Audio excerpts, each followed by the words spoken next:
You believe in UFOs, alien life? No, I don't believe in alien life. I believe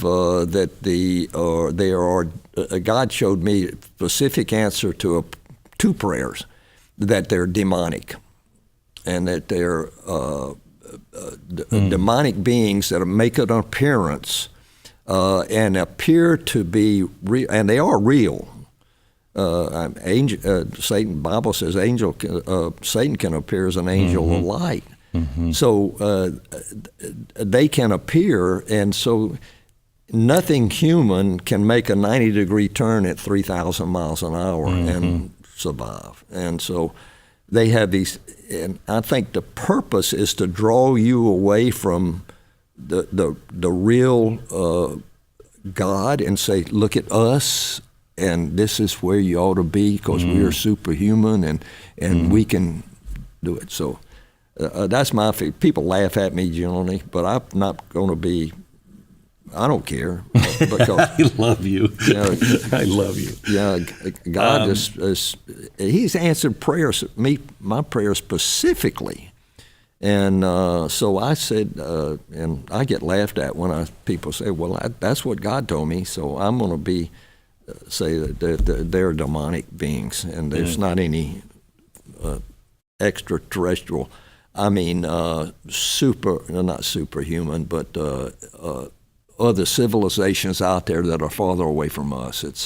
It's a distraction from God. Were you a God-fearing man when you went up?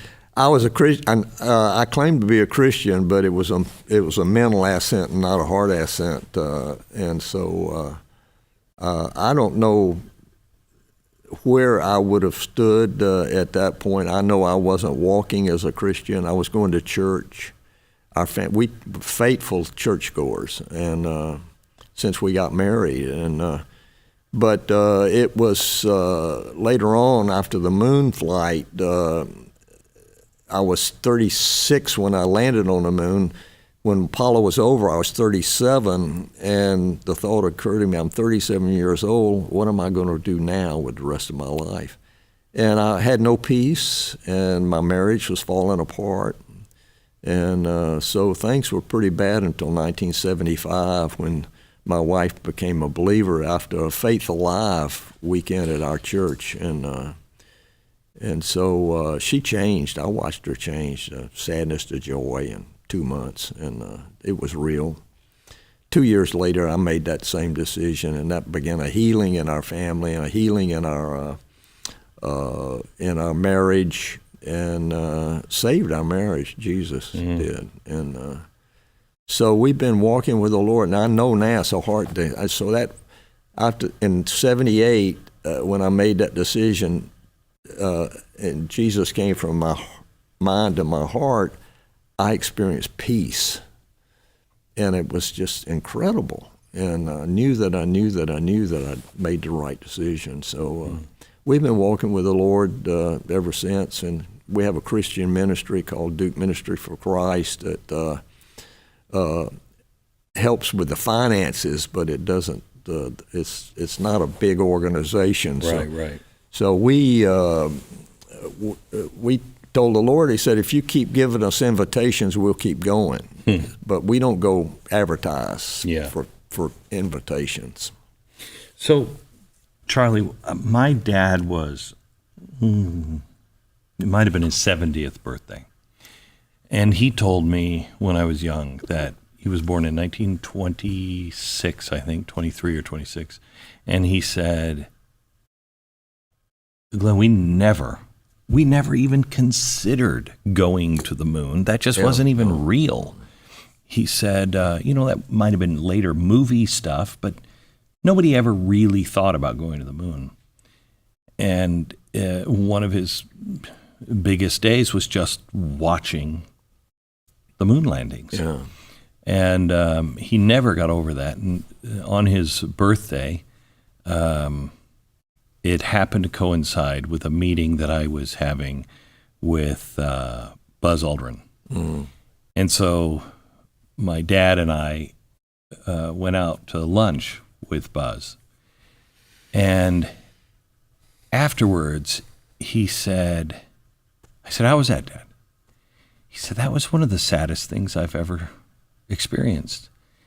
And I don't know Buzz, and I have so much respect for him, but he said it's as if he never could find something bigger than the moon. Mm-hmm. And I don't know how you would do that. I mean, you go as a young man, you do something that, 12 people have done? 12 people have gone on the moon. How did you get past I'm on the moon? I was on the moon. Mm-hmm. Well, it was like I said, it was no peace. I just kept working at NASA for the. So is that what you were feeling with the no peace? Was well, what am I going to do now? How do you top a walk on the moon? You don't. Yeah, it's like every party somebody says, hey, just got back from France. You win every time. I walked on the moon. Yeah. So it was, and working on space station, not space station, but space shuttle wasn't the same. It was NASA and Apollo was so dynamic. The decisions were made quickly. Instantly. If we had to change this spacecraft, this system, you could convince the spacecraft manager or the Apollo manager that this was necessary. Bang, he did it, and it was done. That's how we got to the moon in 10 years or 8. Mm-hmm. But the space shuttle was, we'll have another meeting next week or next month, and we arguing on the coefficient of drag, and we argued over this and that and the other. It just was boring to me. So the dynamics of Apollo just faded away in those days in shuttle. So when I left in 75, early 76, that was the state of shuttle. And it was 5 more years before they got the shuttle flying. And I look back now and say, well, I wish I'd have stuck it out for another 5 years and flown the early shuttles, but that was past. And so even working on shuttle wasn't giving me that peace that I needed. And so basically I took my eyes off the moon and put them on money, saying, well, maybe money's the answer, because we weren't, astronauts don't make a lot of money. Well, if you're a colonel in the Air Force, you make what every other colonel in the Air Force makes, or whatever. So anyway, I tried business, and I was very successful, but I didn't have any peace until 78 when Jesus came. Mm-hmm. And now I see I can do whatever I do, and I hopefully bring glory to the Lord in whatever I do.